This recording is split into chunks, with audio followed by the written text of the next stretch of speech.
एक बार एक छोटे से शहर के पेट्रोल पंप पर एक ब्लैक कलर की मर्सिडीज बेंज आकर खड़ी हो जाती है।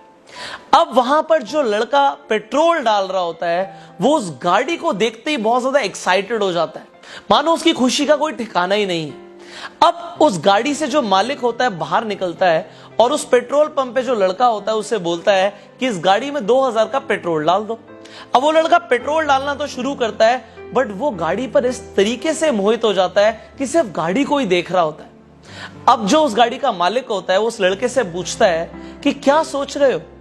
वो लड़का बोलता है, सर ये मेरी ड्रीम कार है, मैं भी चाहता हूं कि मैं मेहनत करूं, मैं भी एक बड़ा आदमी बनूं और मैं भी एक दिन इस गाड़ी को खरीद पाऊं।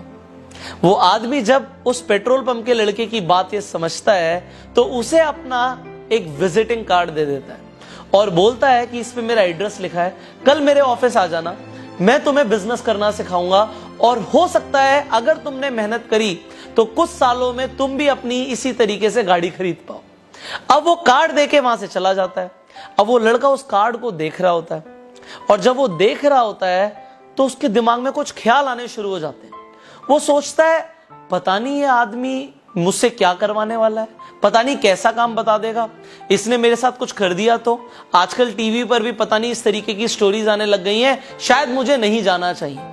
और वो उस कार्ड को डस्टबिन में फेंक देता है और उसके बाद दूसरी गाड़ी में पेट्रोल डालना शुरू कर देता है। वो भूल जाता है। अब 3 साल के बाद उसी पेट्रोल पंप पर बिल्कुल उसी तरीके से एक और ब्लैक कलर की मर्सिडीज आके खड़ी हो जाती है, पर इस बार जो अंदर मालिक होता है वो कोई और होता है।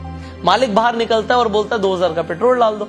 अब पेट्रोल जब भर रहा होता है वो लड़का फिर से उस गाड़ी को देख रहा होता है, पर जो मालिक होता है वो बोलता है, तुम्हें याद है आज से 3 साल पहले यहां पर इसी तरीके से एक गाड़ी आके रुकी थी। वो कहता है, हाँ मुझे याद है, आपको कैसे पता। तो वो कहता है, तुम्हें यह भी याद होगा उस आदमी ने तुम्हें एक विजिटिंग कार्ड दिया था। वो कहता है, हाँ बिल्कुल याद है, बट वो कार्ड तो मैंने फेंक दिया था।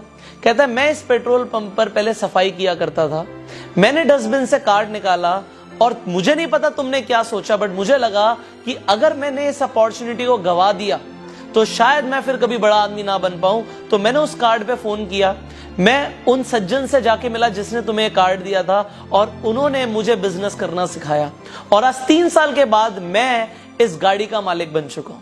काश तुम भी 3 साल पहले शक ना करते अपॉर्चुनिटी पर और एक बार उस मालिक से जाके मिलते तो सही, बट तुमने ऐसा नहीं किया और तो तुम आज भी यहीं पर हो।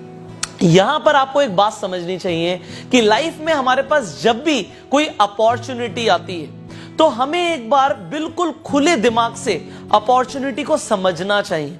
हो सकता है वो अपॉर्चुनिटी हमारी जिंदगी बदल कर रख दे, बट ज्यादातर लोग जब भी उनके सामने कोई नई अपॉर्चुनिटी आती है वो खुद पे ही शक करना शुरू कर देते हैं कि शायद मैं ऐसा कभी नहीं कर पाऊंगा।